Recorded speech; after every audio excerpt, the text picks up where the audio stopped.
Hi there, my name is Kaizen Ian Calansingin and I am here to report about tools in oral communication. There are two main tools in oral communication which are language and stance and behavior.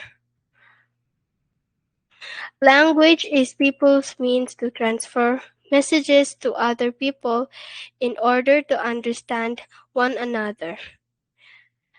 If both the speaker and the listener speak and understand the same language, it would be easy for them to get their messages across.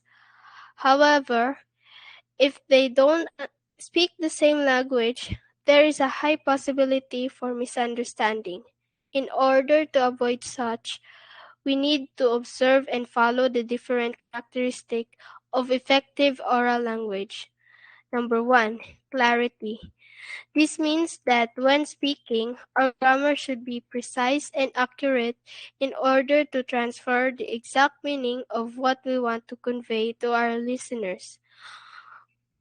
One good example of how people can easily misunderstand each other due to incorrect grammar is when you say, "Let's eat, Grandma," versus when you say, "Let's eat, Grandma."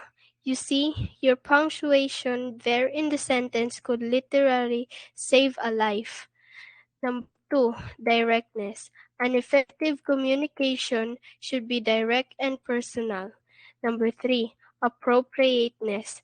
This means that language should be suited to the purpose of the speaker, meaning your way of communicating should meet the needs and expectation of the people you are conversing with. Number four, vividness. Your language should be vivid. You should use concrete, clear, and easy to understand expressions in order to pull and maintain the attention of your listeners. So again, to summarize, you must have clarity, directness, appropriateness, and vividness in your language. Now let us move on to Module 3, Influences of History, Culture, Environment, and Other Factors in Literary Selection. There are various influences of factors in literary selection, one of which is cultural influence. It may be demonstrated through human behavior, vocabulary, or language used, human emotion or perspective, and material items. Manuel Argilia's story, How My Brother Leon Brought Home a Wife by Manuel E. Argilia, depicts life in his birthplace, Barrio Nagrican in La Union. One specific example is his recollection of an afternoon adventure in the barrio with a brother's fiancée. Manuel's bond with his birthplace remains strong in his stories even after he moved on to Manila. Of course, our story also expresses beliefs and conviction as mentioned in Module 4. A very good folk tale that portrays beliefs and convictions is Biang Nilamang. It is one of the most popular Philippine folk epics from the people of northern Philippines. It is said to be the only complete epic from a Christianized Philippine indigenous group of exhibiting a mixture of Spanish and indigenous culture. The story was handed down orally for generations before it was written down around 1640, assumably by a bland Ilocano bard named Pedor Bucanig.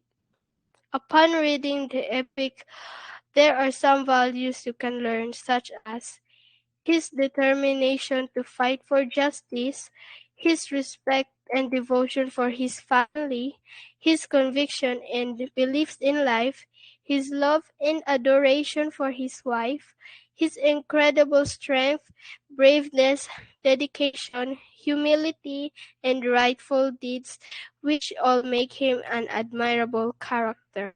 Since belief and conviction were mentioned, as two of the many admirable values of Lam Ang.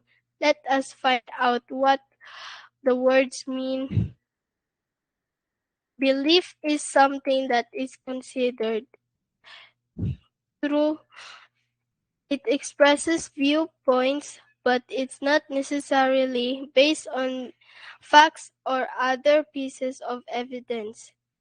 It can be just an opinion, which is why it cannot serve as the basis for a formal argument. Beliefs are very personal ideas, may not change completely with one's new experience. On the other hand, conviction is something that an individual is convinced of. To be convinced, you need to obtain all the related information based on the information that the conviction is built. For example, I believe it is necessary to wear masks, especially in crowded places, to protect myself and others from contracting COVID-19. Conviction is more complex than belief, as it becomes a point of view of the world. But how can we express belief of conviction? We can express them by using basic signal phrases such as I believe, in my opinion, I think, I feel, and in my personal view. Your intentions and purpose would highly rely on the additional information as evidence or source. In a simple manner, belief is an acceptance that something is true or that something exists, while conviction is firmly held long-term belief based on related information. A belief changes with time and experience, yet conviction remains the same. Alright, I hope you learned something today. Thank you for listening to my report and have a nice day. Kaizen Ian signing off.